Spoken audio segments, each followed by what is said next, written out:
pietra resiste, si ribella, spesso respinge, a volte asseconda. La più grande delle infinite felicità per cui lodo Dio è la fortuna di avere conosciuto Michelangelo Buonarroti.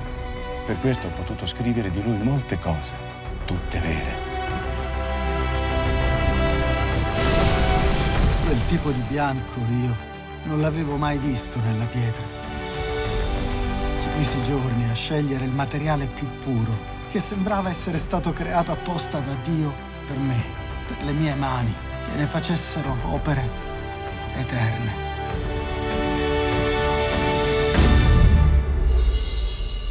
Capite ora perché lo hanno sempre chiamato gigante?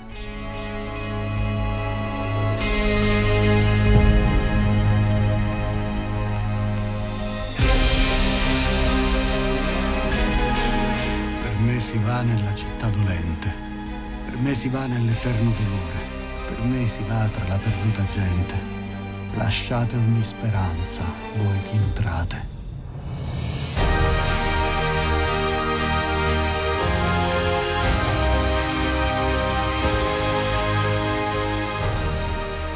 Dove egli ha posto la sua divina mano, ha resuscitato ogni cosa, donandole eternissima vita.